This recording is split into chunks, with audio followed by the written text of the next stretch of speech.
mahasiswa. Hari ini kita akan menjawab isu kontemporer dalam Pak Anak, yaitu sebagai berikut. Mahasiswa akan dibagi menjadi 3 kelompok, yaitu kelompok 1 akan membahas tentang anak-anak yang mengalami kecanduan HP, kelompok 2 akan membahas tentang anak-anak yang menjadi korban bullying, dan kelompok 3 akan membahas tentang anak-anak yang mengalami gangguan kesehatan mental. Setiap kelompok akan merumuskan apa akar masalahnya secara psikologis dan teks Alkitab yang bisa digunakan sebagai dasar untuk menjawab kebutuhan mereka. Selanjutnya, setiap kelompok akan mempresentasikan hasil temuannya dan akan mendapatkan feedback baik dari dosen maupun rekan-rekan mahasiswa yang ada. Namun sebelum masing-masing kelompok mengerjakan tugasnya, terlebih dahulu kita menyimak tayangan video tentang generasi alfa, bagaimana ciri-cirinya serta tantangan apa yang akan kita hadapi ketika kita mengajar mereka sebagai peserta didik kita, baik di gereja maupun di sekolah. Apakah itu generasi alfa? Generasi alfa adalah kelompok orang yang lahir antara tahun 2010 hingga tahun 2025. Saat ini mereka adalah generasi termuda di dunia. Generasi alfa memiliki ciri-ciri sebagai berikut. Mereka adalah digital native sejati. Mereka mempunyai akses informasi sangat luas. Mereka dibesarkan oleh generasi Y dan milenial.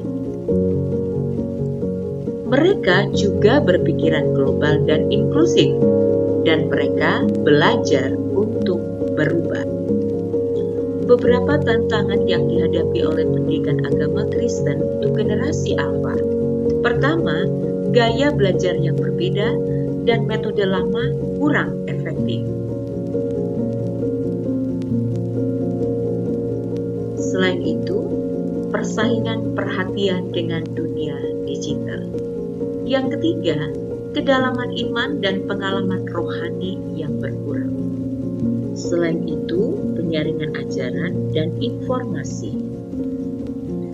Di samping itu, menerapkan nilai Alkitab di kehidupan nyata. Adanya kesulitan menghubungkan kisah Alkitab dengan tantangan masa kini, akibat adanya pergaulan daring, etika bermedia, dan tekanan kelompok.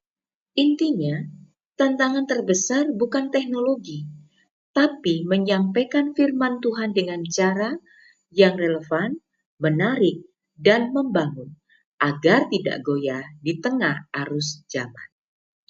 Generasi alfa adalah generasi digital sejati. Karena itu, sering kita menemukan mereka mengalami kecanduan handphone. Ciri-cirinya, mereka akan menjadi marah atau tantrum jika HP diambil. Mereka lupa makan, mandi, tidur, mengerjakan PR, mata menjadi lelah, bahkan sakit kepala. Mereka kehilangan minat untuk bermain di luar, untuk membaca buku, ibadah, atau ngobrol. Mereka suka berbohong soal durasi pakai, curi-curi main pada malam hari. Konsentrasi mereka menjadi jatuh, malas, emosi tidak stabil. Anak-anak tidak jarang juga terkena bullying. Beberapa ciri anak-anak yang kena bullying, yang pertama, jika mereka mengalami secara fisik, maka kita akan menemukan luka atau memar yang tidak jelas. Sering sakit kepala atau perut, sering mengalami kegelisahan dalam tidurnya.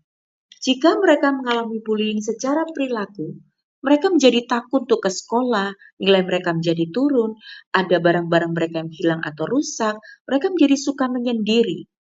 Jika mereka mengalami bullying secara digital, mereka akan marah atau sedih setelah memegang HP, menyembunyikan layar, memblokir akun, bahkan mengurung diri.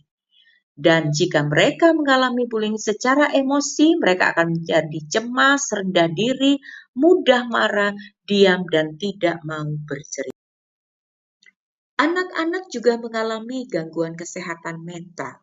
Secara emosional, mereka menjadi mudah marah, sedih berlebihan, cemas, takut berlebihan, bahkan sering menangis. Secara fisik mereka sering merasa sakit kepala, sakit perut tanpa sebab, sulit tidur, nafsu makan menjadi turun atau naik secara drastis. Secara perilaku mereka menarik diri, nilai mereka menjadi anjlok, mereka menjadi malas, sering melamun, sering marah jika diambil HP. Khususnya untuk generasi Alpha lebih sering rewel setelah main HP. Inilah dunia kita sekarang, dunia digital. Di satu sisi penuh peluang, tapi juga penuh tantangan.